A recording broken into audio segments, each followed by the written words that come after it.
Hi, I'm Carla Butorac and welcome to Behavior Communicates. How do you explain to a young child that they're abusing their voice? Many children scream and yell on a regular basis and nothing ever seems to affect their vocal cords.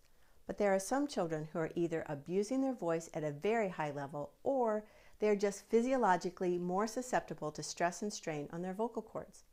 Either way, you have a problem that needs some attention.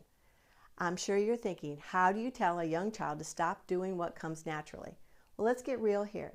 Just saying be quiet or no yelling in the house or the classroom only goes so far.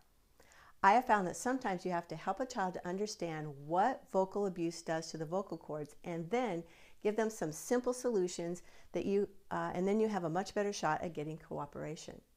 Let me show you exactly what I've done. The first thing is to bring out some kind of instrument like a guitar or a violin and have him strum the chords. We talk about how the vibration of the strings makes the sound.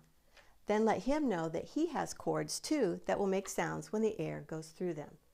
You can show a picture of vocal cords and where they are on the body if you think it would help. Then I have the child touch his throat and say, ah. I let him feel the vibrations and have him do a voiceless sound like this, to kind of give him an idea that his cords work in a similar way that a musical instrument does, except that the air and not his hand is what strums the chords. Next, I like to have the child clap his hands together as hard as he can and as fast as he can, just long enough that the hands will be a little bit red when he stops. Then I have the child look at his hands and tell me what happened to his hands when he clapped really, really hard. The child usually says that his hands are red. Then I explain that that's exactly what happens to his vocal cords when he yells. And if he yells a little bit, his cords only get a little bit red. If he yells a lot, they get very red. If he yells too much, his cords could possibly get red, swollen, or even develop a nodule. And if that happens, then a good voice sound doesn't come out anymore. It's raspy and sometimes harder for people to hear what he's saying. The next thing I do is to let him know that he has two little voices, one on each shoulder. One voice I'll call Mr. Smooth and Strong. Mr. Smooth and Strong whispers in his ear and reminds him of the right things to do with his voice, like talk with an inside voice or whisper.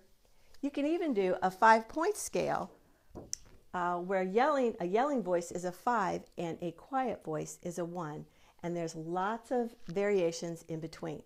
If you need some more information on how to use the 5-point scale, check out my website under the blog tab and look for my video on the incredible 5-point scale. The other voice I'll call Mr. Raspy Rat. He doesn't care about nodules and tells you to go ahead and yell all you want. Mr. Raspy says hurting your voice is fine. Who cares? Then I let my child know that when he follows the advice of Mr. Strong and Smooth here, that there's a reward for doing the right vocal behavior. If he follows Mr. Raspy, there's no reward and his vocal cords can be hurt. You can have a lot of fun coming up with the characters for the shoulders and the rewards to really good vocal behavior. I've had many successes with these ideas, so give them a try and let me know what you think. Thank you so much for joining me here at Behavior Communicates, and remember, the more we know about how to help the child or the students we love, the better quality of life they will have. If you like this video, leave a comment below and share it with parents, coworkers, and teachers that you know. And if you haven't signed up yet for Behavior Communicates, get on over there and sign up. You'll get my weekly blog and video and other resources and information that I only share with my subscribers. You take care, and I'll see you next time.